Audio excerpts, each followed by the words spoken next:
Hey guys, how you going? Hope you're all having a fantastic day. Today I'm going to be doing a review. Initially I was going to do a top 10 Spanish films, but I'm going to wait till a little bit later for that one, so stay tuned for that. But for the time being I'm going to do another review. I saw this film yesterday, so I thought I'm going to review it while it's still fresh in the memory. It's a French film, but it's spoken entirely in English, so you don't have to have any subtitles to contend with. I don't like it when films do this, but what can you do? 2004 it was released, directed by Enki Bilal, and this movie is called Immortal. Now, this follows an incredibly strange plot, so I'll give my best to give a clear enough rundown, because on the back it really doesn't explain anything. So basically what we have, it's set in the year 2095 in New York City. I don't know why it's set in New York, it's a French film, but anyway, it's set in New York City, and the world is very different to what we know. Since all these years, mutants have blended in with human beings. And this really is, it takes you back to apartheid in South Africa. It's the same sort of thing, the way whites treated blacks. In this case, it's humans treating mutants. So the mutants are rounded up and they're basically, degraded, and they're treated as the lesser being. And amongst the mutants that are being rounded up, there is a blue-haired woman. Now, this blue-haired woman is very, very strange, and she sets herself out from everyone else. And for the film, she is a very important piece because she holds the future for a god. Now, on top of this city is a pyramid, and this pyramid are full of Egyptian gods. So that's what I mean by very weird.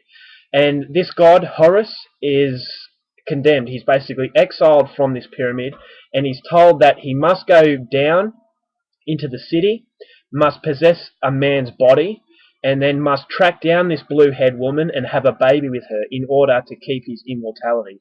And if he runs out of time, then he is not going to be immortal anymore. So basically, the god comes down from the pyramid into the city, and he basically searches out for someone to possess or take control of, to host, and then he is in search for this blue-haired woman. At the same time, there's a doctor who's after her, and all kinds of other people. So the blue-haired woman really is the centerpiece of the film. She's the most important, and she holds the key for a lot of things. So if you want to know how the movie unfolds, then you're definitely going to have to watch this film for yourself. It's a very complicated movie, so the less I say, the better. That's as clear as I can get it, so hopefully it makes you want to go and see it. Now, my thoughts on this movie.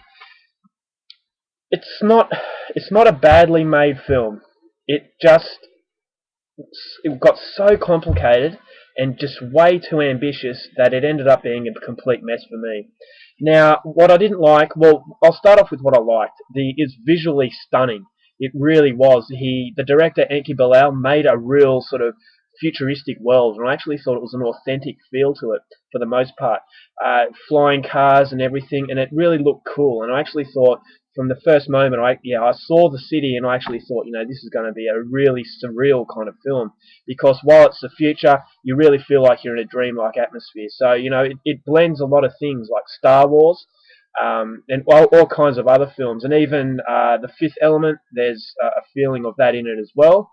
And so this film really has taken a lot of inspiration from those sort of films. So if you're into science fiction, you're going to get a lot out of this one. However, most of the city is made from CGI, and I actually thought that's what it looked really good. However, that's where I thought the CGI should have stopped. But Enki Bilal, when I said he's being too ambitious, he's blended human flesh actors with CGI characters. So the human actors are having an exchange of words with the CGI character, and it just didn't look real to me, and it really took me out of the film completely. I just couldn't get my head around it. The CGI characters actually looked pretty ordinary. So in the end, I just felt that it would have been a lot better if all the characters were CGI or all the characters were human actors, because blending the two together, I appreciate the gamble, but the gamble really didn't pay off. For it to work, it really had to have a much more realistic feel, because it really felt like you were watching something like Resident Evil Degeneration, the animated film. I actually thought that the animations in this film were similar to that, so they were kind of cartoonish. And when they were having an exchange of words with a human actor, it just didn't seem right, and therefore I don't think that gamble paid off. I can appreciate a director taking a risk like that, but sometimes it backfires, and in this case I actually thought it backfired a lot. Some of the violence was CGI'd once again. That didn't look real at all. It looked like a cartoon. And then you've got the real violence with the real actors, which look completely different.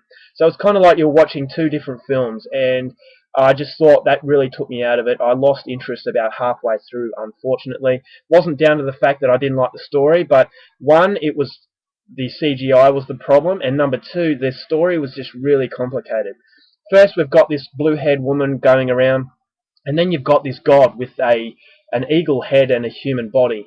And it wasn't supposed to be funny, but I actually thought he looked fairly funny. I was actually laughing in some parts that I shouldn't laugh at because it just looked ridiculous. And I didn't like that aspect of the film. As once again, I can appreciate the randomness and the creativity that was done in this film, but in the end I just felt that it was much more complicated than it needed to be. I actually thought with a much more subtle approach this could have been a good film. Now, the god comes down, and then they start talking about rape and all these other things that you just completely fly under the radar because they're not gone into in depth. It's just skimmed over, and I actually thought that more attention was brought in the visuals rather than the actual storyline, because it was a mess of a film. It was going in every direction. It definitely warrants a second viewing because you won't get it on your first unless you're really smart. Maybe my lack of intelligence prevented me from really enjoying the film. But all in all, it was much more complicated than it needed to be. Very ambitious. The director bit off way more than he could chew. Having said that, there were qualities to the film that suggest that Enki Bilal really can direct movies. But if he just takes a back seat of the ego and the pretentiousness, I guess you could say, and makes a more subtle film, I actually thought it would have benefited this film greatly because as a result it was a mess. I'm only going to give it 2.5 out of 5. It's one of the less memorable films. I guess you could put this on the pile of forgettable stuff, which is unfortunate coming from France because I'm such a French fan. But in this case, it was just a little bit too complicated, and a lot of people, would just take it right out for a lot of people. So it's not coming recommended. 2.5 out of 5. Visually, and the skill level that was shown in making this film was very, very good. However, it was just way too ambitious. So unfortunate, but yeah, that's how I feel. So that's my review of Immortal. I hope you enjoyed it, and until next time, keep watching movies, and I'll see you later.